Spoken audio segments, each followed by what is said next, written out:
Hi everyone, welcome back to the Denied by the Crossbar podcast. I'm your host Daryl, and I'm here with my partner in crime, Lee. How you doing, bro? You good? Yeah, I'm very good, thank you. How are you? I'm not too bad, thanks, man. Guys, today we're going to talk about. We're 11 games into the Premier League. It's nearly the third of games we've played. We thought we'd do a relegation battle as there's not much football going on at the moment. We're going to look at the relegation battle, the teams at the bottom of the league, how they fare, how it's been so far. Normally around this time, teams that are down there, they tend to stay down there for most of the season, Lee, So you get changes, you obviously get the outliers, but normally it is what it is round about that time, Right, okay, let's get into it. Let's start with Wolves. Obviously, they're bottom of the league. They've got 2 points. I'm a bit worried about Leeds. They are 7 points off from safety with minus 10 goal difference up to from 17th place Burnley. They've conceded 3 goals in the last 3 games against Burnley, Chelsea and Fulham. It's not looking good, Lee, at all. It's not looking good, especially when, as you've just said, the last 3 games, 2 of them have come from teams just above them in the league, and they've conceded so many goals. Still yet to win in the Premier League after 11 games. Obviously, Crazy. New manager. They've got rid of their old manager anyway, but it's a weird one because I think me and you said early on that we didn't think Wolves were going to do that well this season. They lost Matthias Cunha, who's obviously like a very good Premier League goal scorer, especially for Wolves. He's done so well for them the last couple of years, but they seem to have like revamped the team slightly. It just feels like there's no out-and-out player. There's no star in that team. Like Andre was brought in last season in the DM position. He doesn't seem to get game time. I know in the Wolves Fulham game he didn't start at DM. Like you say, it's just you can't be conceding this many goals. Minus 18 goal difference after 11 games. They just don't seem to have an answer for anything at the moment. And obviously the new manager could make a big difference. We've seen it actually with Wolves. They had their new manager bounce last time round. So perhaps that's the answer for them. But at the moment, they look very poor, and that they've got a lot of points to just move them up the table. They're 7 points off Forest, they're 8 points off West Ham and Burnley, which means that they need 9 points to climb out the relegation zone. That's obviously banking on the fact that the rest of the teams above them don't get any points. That's right. They're deep down in there already. Is there going to be a manager bounce? Sometime there is, sometime there isn't. Last year there was with Pereira. We know Rob Edwards has been appointed as new manager, but let's go back to Victor Pereira. Like you said, Andre wasn't getting games. I was checking the lineups earlier on, and the last few games, I always thought their basis of last season, their survival. I know it was Cunha creativity, but the midfield was Andre and João Gomez. João Gomez is a top player, gets his foot in, gets a tackle. He's a defensive shield. I saw in the last 3 games, they didn't start together. He even didn't start João Gomez, which I'm shocked. To me, he's one of their best first names on the team sheet, So it started, he literally, his last game in charge, none of them played. So he literally turned away from what made him successful to a point, kept them up, went away from that, trying to defend in different ways, different areas. I don't know. It seemed a bit strange, but like we said, he's gone now. Yeah. No, it is strange because, as you just said, like, they're their best players, probably, especially like now since they've lost who they've lost. So it does seem like a weird one. Maybe we see a change, put them in the double pivot. They need to be defensively strong. You can win games by not scoring goals, just keep a clean sheet. It's easier said than done, obviously, but get solid at the back and then work on what else is needed because they've got goal scorers in the squad.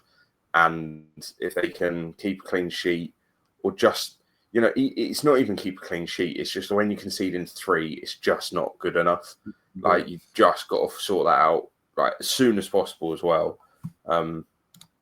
That gap in there in the league already is bad. They've got Villa and then they've got Palace. I can't see them getting 1 point out of the next 2 matches, which, if that is the case, that is really, really going to be bad for them, especially considering some of the teams around them now in form somewhat. Yeah, you said about goal scoring. Last season, Strand Larsen hit a purple patch, as well as Cunha was there providing the bullets. But this season, he's had 4 shots on target in 11 games, 1 goal. 4 shots on target from your leading striker is not enough. It's not going to save you, is it? It's not enough, you know. I think Rob Edwards, I think he will get a bit of a lift, and I think they can get better. What the squad's showing now, they don't. It's not what they are. I think they have got another level to go up. The problem is, like you said earlier, I think they can go up another level, but are they going to win just to get out of the zone 3 games with the other teams dropping off? Yeah, it's hard to see, isn't it? It's hard to see them picking up so many points and everyone dropping so many points, you know. So it's going to be a tough one for Wolves. We'll have to see what Rob Edwards does. Yeah, it's worrying. Just quickly to highlight it, 3rd of December, Wolves play Nottingham Forest. That's their game. So they've got Palace and Villa as their next 2 fixtures. And then it's all on that Wolves Forest game. If they can get 3 points against Forest, as long as Forest don't suddenly get momentum, that's a big deal for them. They've got a really, really bad December. They've got United, Arsenal, Brentford, Liverpool, United. Tough. I can't see any points coming for Wolves at the moment. So that Forest game, that's their break. That's their little gap. They've got to do something there. Change the mentality of that squad and the fans, and really push on from there, because that is they've got a real tough fixture list coming up. Yeah, that's going to be hard for them to turn that around. Just claw some points back. Rob Edwards, as we've seen at Middlesbrough, he can get a team up. He can, as in get them up, playing well, challenging. But we have to remember, when he was in the Premier League last season with Luton, listen, I looked up earlier on, they won 1 in their last 15 games before they were relegated. Which says a lot, if you know what I mean, about the squad. I know the squad hasn't got much quality as Wolves, but it's a big job for him. We'll have to see how he gets on. Good luck to him. He's taking the job. He's backed himself, so we'll have to see what happens, you know. Yeah, absolutely. We'll move on to Forest, Nottingham Forest. Forest are 19th with 9 points. As much as they're down there, I could just see him getting out of it. They've got too much quality down there. I know that's an old cliche, but Gibbs White, Odoi, Anderson, Murillo, Milenkovic, for instance, they've got goals. Yeah. And I think you need goals. I know they've let in a lot of goals, which is disappointing considering they've normally got a good defense with those defenders there, Murillo, Milenkovic, but they've got goals in that team. And I think those goals can fire them to safety. Yeah, I think that you've got to, it's hard to do. You've got to ignore this weird stint at the start of the season where they just lost consistently under Ange. Recently they lost against Bournemouth. That's fine. Bournemouth are a top quality side. Forest aren't looking at that as a game they go and win. They drew 2-2 against United. They drew against Sturm Graz in Europa League, which is fine, and then they beat Leeds 3-1.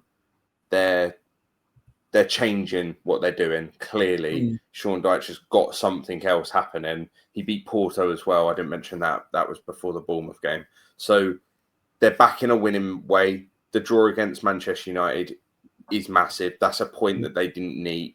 They didn't think they were necessarily going to get. So that's good. The win against Leeds, I think that's huge. And then coming up next, they've got Liverpool. Then you've got to remember as well, they've got to mix all of these games with their European fixtures. So they've got Malmo, then Brighton, and then that Wolves game on the 3rd of December, where I think the way that game swings could see a big drastic change for either of these clubs.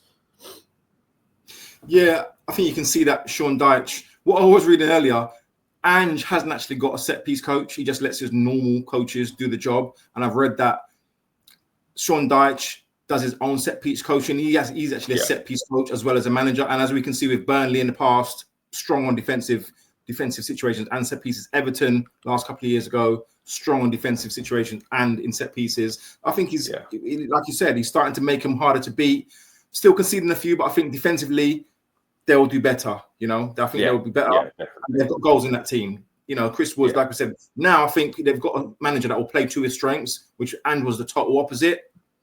And we know Dyche has had Chris Woods at Burnley before. He knows how to utilize him and get the best out of him, and I think he will with those wingers on the side as well. They've got goals in the team, and I think Yeah, I think they'll be. I listened to a phone in there. I was a bit skeptical about. I think their owners put them through turmoil this year. If I'm honest, the fan base. I do feel a bit sorry for him, but they back him. They actually back him still. I suppose when you look at it in the past regime, I think they said it was 14 managers in 5 years before Marinakis came. Okay, it's 3 in 1 season at the moment, but it's not quite as bad as that, So they still back him. I suppose where they've come, he's got them to the promised land, and he spends his money. Big up to him. Yeah, definitely. And then you've got the next team in West Ham, who weirdly again they've had their changes, and we've now seen their last 2 games, 2 wins, 2 great wins as well. So you're looking at that again as well. Is that the change? Nuno's now at West Ham. Did they do it early enough for it to count? It's 2 wins, but it's like, 2 wins they should expect to be winning. I think the Newcastle team at the moment, there's some issues with that squad. But it's still a massive win against Newcastle. It is a big win. It's a great win, but that's what West Ham should be doing. They should be winning against Newcastle at home when Newcastle are in poor form. Losing against Leeds isn't good enough, especially when they're in and around each other in the league table. But beating Burnley, that's the game that was so important. They've done that. They can now, international break, that's perfect timing again. You've got your new manager. You're coming off of 2 wins. So now they go into the next game, which unfortunately is Bournemouth. And then the game after that is Liverpool. Tough, but this is where they need to prove that Nuno's gone in and changed something. Defensively, West Ham haven't been good enough this season at all. Start of the season, they were a joke. Bournemouth and Liverpool are 2 horrible teams to have to play if your defence is shaky, because they're so heavy in the air attack and they just keep that pressure on. So it'll be interesting to see how West Ham cope. If they don't cope, I fear for West Ham still. I think that that could be 2 big games where they lose. They're going to drop points throughout the season, I think, still because of a rocky defence. So they've really got to work on this attack and consistently scoring goals, which they have been able to do in the last 2. Well, they've conceded 9 set-piece goals this season, equal with Forest. But we know Nuno, it looks like he's kind of got that a bit. So they still conceded 2 against Burnley. I think he's got that set-piece side of it working a bit better. It's going to be tough. He did mess around with the lineups before the Newcastle, the last 2 victories he was playing. You remember playing Carl Walker-Peters as a left wing, left back. He's playing Diouf as a winger. He was messing around with it, but I think he's actually found Freddie Potts a bit of energy in the centre midfield that actually looks like a decent player. He played really well for Portsmouth last year as well. But a bit of energy, a bit of legs in there. It's giving them just a bit of movement. A bit of I think they needed that. It's interesting because obviously West Ham, new manager, Forest, new manager, Wolves, new manager. So although all 3 of them sit at the bottom of the table, West Ham are actually joint on points with Burnley, so they're level with not being in the relegation zone. But regardless, 3 clubs all with new managers, like, we've got stuff to see still. I think West Ham, like I just said, their defence is rocky, but they've got the good players. They've got a decent enough side to stay up. Last season, they looked really poor and they haven't made massive changes. So I hope that that's not going to come back and bite them, because if you notice the issues for a whole season, how can you go through the transfer window, not make a change and expect something new?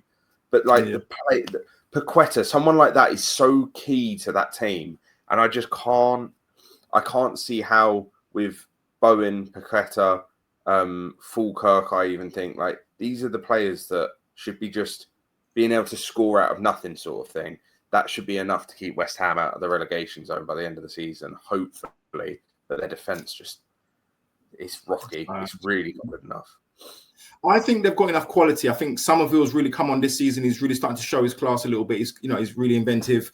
Bowen, like I said, Paqueta. My problem is, how have they got themselves? They're relying on Callum Wilson, injury prone, class, good player when he's fit, injury prone, free transfer. Fulkirk, like you said, can't hit a barn door. That's who they're relying on from goal. Now, if you look at him compared to Forest, Forest, the Forest have got firepower. I'm more confident of Forest getting out of it more than West Ham. Even though I think West Ham will survive, I think when's the last time West Ham had a good striker? Antonio's been there. He's been good for them, no doubt. But he's been injured in and out, whatever. But when it's last time they went and bought a quality striker, that's what they're lacking for the last few years, But I still think they'll be all right. I still think they'll survive. But it's going to be tough. Yeah, definitely. Right, like you said, Burnley are on 10 points as well. They're at the bottom of the expected goals list, you know that, but they're overperforming their expected goals more than anyone else in the league. They're matching that with Tottenham. That says they're either really lucky or it's going to fall off soon, I think they're in the bottom three. I think it's already falling off. If you look at their fixtures throughout the season, they opened the season against Spurs. They lost 3-0. They then went to Sunderland, beat Sunderland, so they were on 3 points. They narrowly lost to United because they scored 2 goals. They narrowly lost to Liverpool. They got that red card. They then drew to Forest, but Forest were awful, so that's not a good result. They lost to City, that's fine. They lost to Villa. Villa weren't scoring all season. Then they started scoring. They beat Burnley, so that's not good enough. Then Burnley beat Leeds, and it's like, oh, maybe they're going to be all right. That's the relegation battle, wasn't it? That was early October. They then beat Wolves. So I thought that looked like, well, if you beat the teams around you, you're going to do well. We'll ignore the Arsenal game because that was a bit of a write-off. But then they've gone and played West Ham and lost. So they've done so well to beat Leeds. They've done so well to beat Wolves in terms of beat the teams around you. But then to go and lose how they did as well against West Ham where they were late at goals on. What it means now for Burnley is they've got to rely on getting points off teams further up the table. That's where you're going to struggle with this team. A team that's over-exceeding their XG, and they haven't played all of these big teams yet. Yeah. So it's not good, is it? Because if you're overdoing your XG because you're scoring 3 against Wolves, what happens now when they've got Chelsea? Yeah, I agree. It's going to be tough for them. And me and you said this before the season started. I don't think Scott Parker's the right manager to keep a team in the Premier League. He can do what he can do in the Championship, but he's proven Fulham couldn't do it with a very good football team. And now he's doing the same at Burnley, where his defensive prowess, the thing he's so well known for, he's conceding goals against the teams that are currently very poor and then conceding against the teams that you expect them to lose against. So I'm just going to double check. Well, he did that with Bournemouth, didn't he? Or after the 9-0 trashing at Liverpool, he lost his job at Bournemouth as well, didn't he, after bringing them up? Yeah. So they did keep a clean sheet against Sunderland in the second game of the season, and they kept a clean sheet against Leeds. But apart from that, they've conceded, and most games they've conceded at least 2. So when you're relying on that, they lost a lot of their players that were key to the system that Parker used, and you can't come into the Prem and expect to be able to play defensive and find success. I'm not saying they are playing defensive, but that is Scott Parker's philosophy in football. That's his way, isn't it? That's how he goes about it. If you don't concede a goal, you can't lose a game. That is, it's simply said, it's very hard to execute. He did so well in the Championship. They didn't score tons of goals throughout the Championship, but they just didn't concede.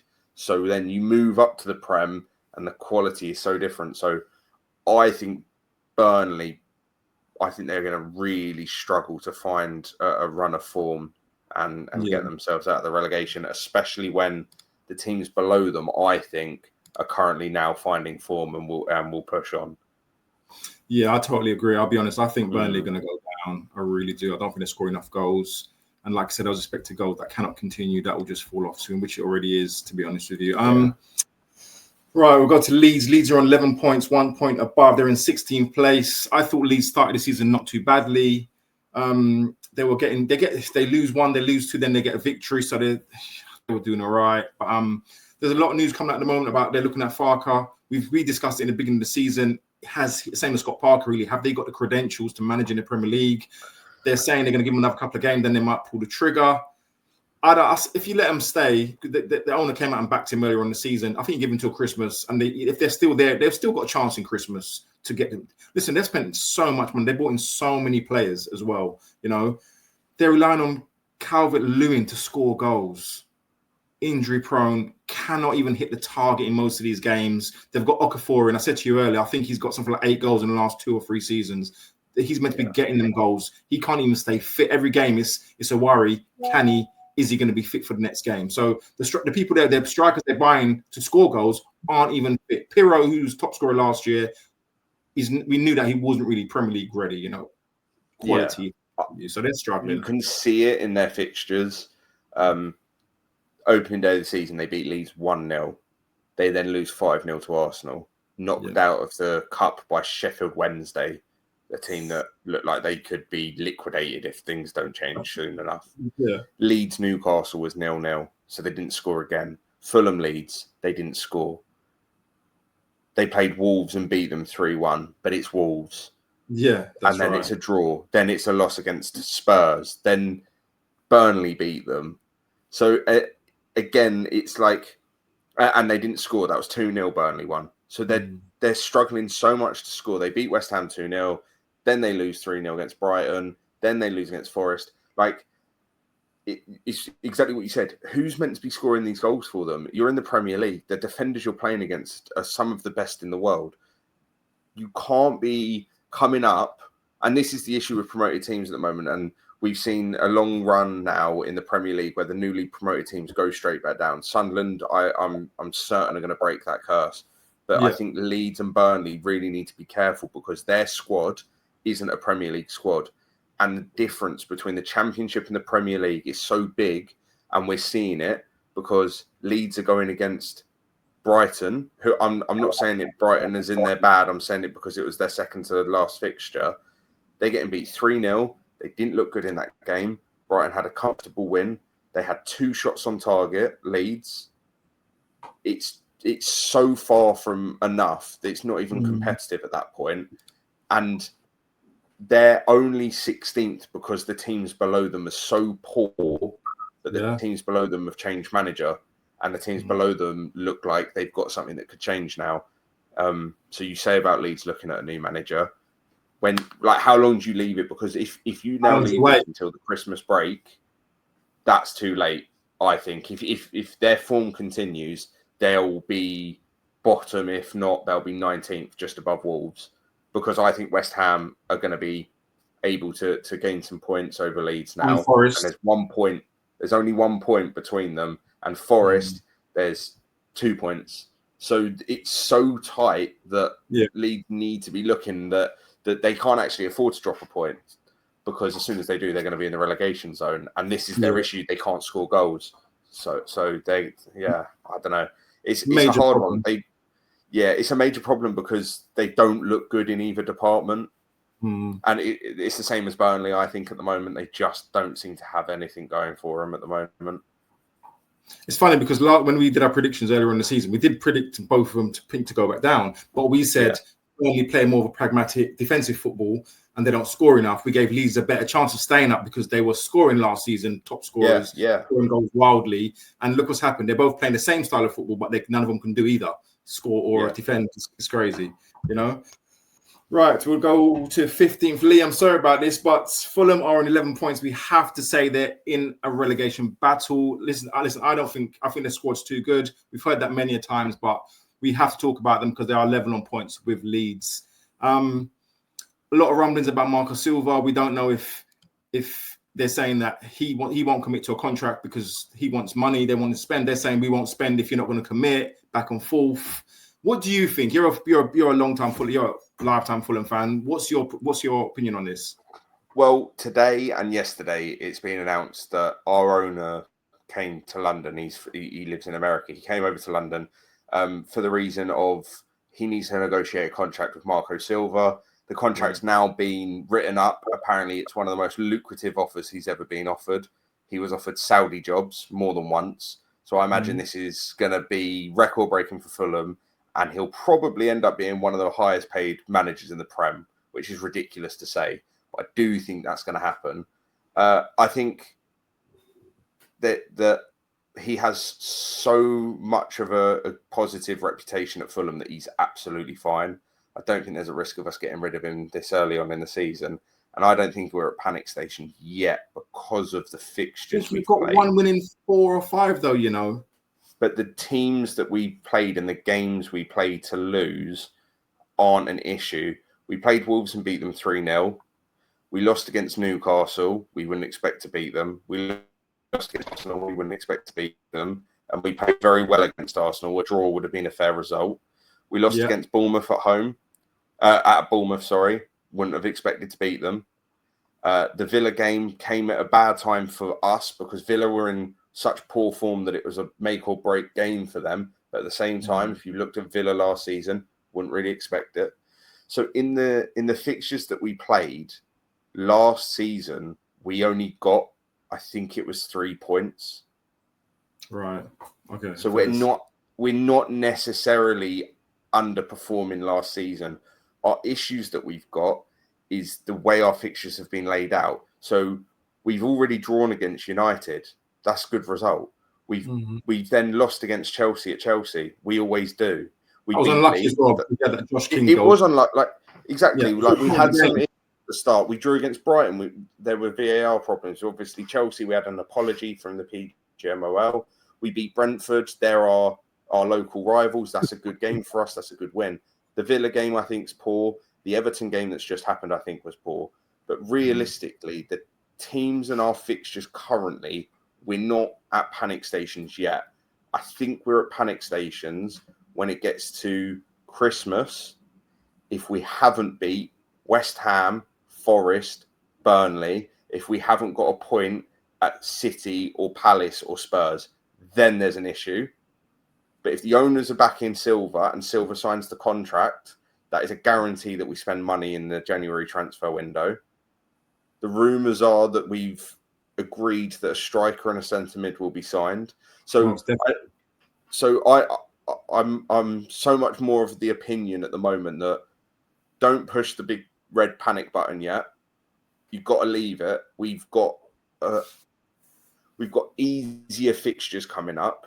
On the 17th of December, we play in the quarter-final of the Carabao Cup against Newcastle, who aren't in good form.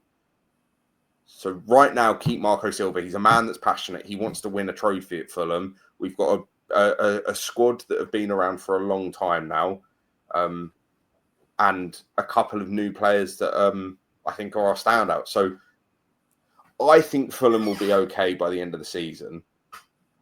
But you do still have to be careful because bad runs of form just get worse.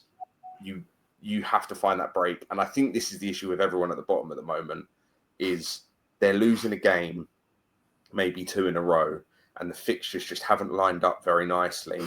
And then they play an Arsenal or a team like that, and it just kicks you down. You're already down, and it's just that other kick to the chest.